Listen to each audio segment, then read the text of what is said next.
दोस्तों नमस्कार, मैं जगन्नाथ गौतम सियासत हिंदुस्तान यूट्यूब मंच पर आपका स्वागत है।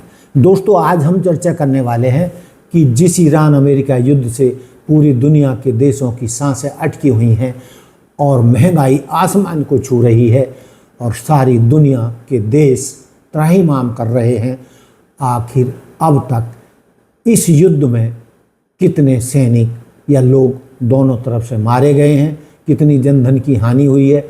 धन की हानि तो अमेरिका बता चुका है कि उसकी कितनी हानि हुई है, आर्थिक नुकसान उसे झेलना पड़ा है। लेकिन दोस्तों अभी पूरी तरीके से अमेरिकी सैनिकों के मरने का जो आंकड़ा है सही तरीके से दुनिया के सामने नहीं आया है। लेकिन दोस्तों हमने जो विभिन्न स्रोतों से जो जानकारी हासिल की है, अब तक अमेरिका के 15 सैनिक मारे गए हैं। इसमें ऑपरेशन एपिक फ्यूरी के दौरान मारे गए 13 सैनिक भी शामिल हैं दोस्तों, और घायलों की संख्या 538 बताई गई है। दोस्तों जैसा कि आप जानते हैं सैनिकों के मारे जाने की खबरें भी चली थी, लेकिन स्वतंत्र जांचकर्ताओं और अमेरिकी प्रशासन ने इन्हें गलत बताया। यानी मृतकों की संख्या यदि ईरान के हिसाब से माने तो अमेरिकी सैनिकों की जो संख्या है वो सैकड़ों में है, लेकिन अमेरिका प्रशासन ये 15 से ज़्यादा स्वीकार नहीं कर रहा है। अब हम देखते हैं कि ईरानी सैनिकों और नागरिकों का कितना नुकसान हुआ है। दोस्तों ईरान के आंकड़ों और अंतर्राष्ट्रीय मानवाधिकार संगठनों जैसे कि HRANA के बीच बड़ा अंतर है।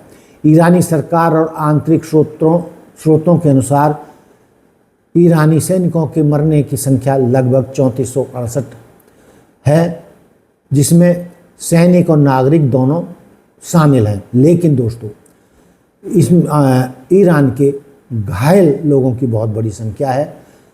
जैसा कि मैंने बताया मृतक लगभग 3468, लेकिन घायल 26,500 लोग इसमें घायल बताए जा रहे हैं ईरान की तरफ से। उनका दावा है कि ईरान के 6,000 से ज़्यादा सैन्य कर्मी मारे गए हैं और लगभग 15,000 घायल हुए हैं।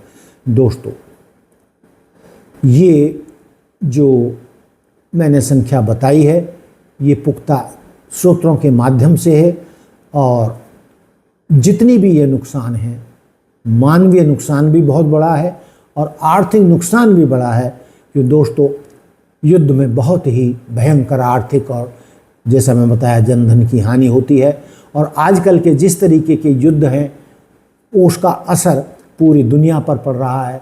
जिस तरीके से क्रूड ऑयल महंगा हुआ है, और चूँकि सारा व्यापार 80-90% व्यापार आज की तारीख में समुद्री मार्गों से होता है, समुद्री जहाज़ों के माध्यम से होता है, और युद्ध के कारण उन हवाई जहाज़ों की आवाजाही लगभग बंद है। और कहा जा रहा है कि हज़ारों मालवाहक जहाज़ ईरान की फारस खाड़ी में अटके हुए हैं, जहां पर उनके चालक और हज़ारों कर्मी बहुत परेशान हैं। उनके खाने पीने की, रहने की और बहुत सारी समस्याएं हैं।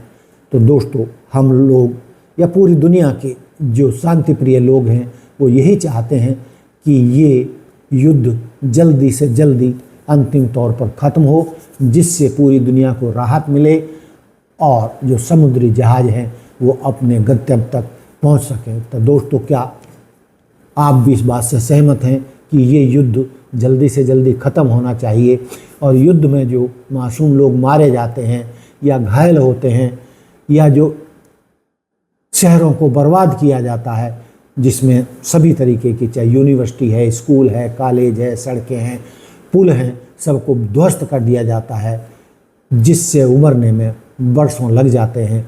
तो दोस्तों हर कीमत पर इन युद्ध को बंद होना चाहिए और आगे इस तरीके के भयंकर युद्ध ना हो, और जो लोग या जो देश युद्ध को बढ़ावा देते हैं अंतर्राष्ट्रीय स्तर पर, वो ऐसे युद्ध अपनी मनमर्जी से दुनिया पर ना लाद सकें या कमज़ोर देशों पर ना लाद सकें।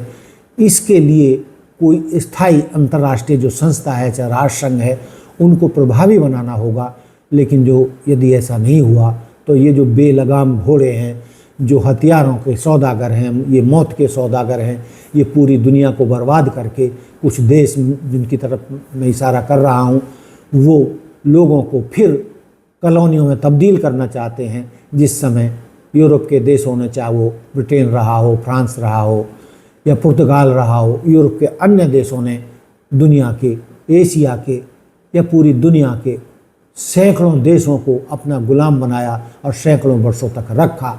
उसी तरीके की मानसिकता आजकल डोनाल्ड ट्रंप की नज़र आ रही है, और ये जो मानसिकता है ये बहुत खतरनाक है। दुनिया के देशों को पूरे कॉलोनियों में बदलने या गुलाम बनाने की जो इनकी इच्छा है, इसको रोकने के लिए जिन पर खतरा है गुलाम होने का या इनके अधीन होने का या इनकी उंगलियों पर नाचने का, उनको सबको इकट्ठे होकर अपनी आज़ादी को बरकरार रखने के लिए आगे आना होगा। तो दोस्तों, ये जो मैंने मुद्दा उठाया है, आप इससे कितने सहमत हैं, कितने असहमत हैं, आप मुझे कमेंट्स करके बता सकते हैं। तो दोस्तों, देखते रहिए सियासत हिंदुस्तान। जय हिंद, जय भारत, जय संविधान। नमस्कार।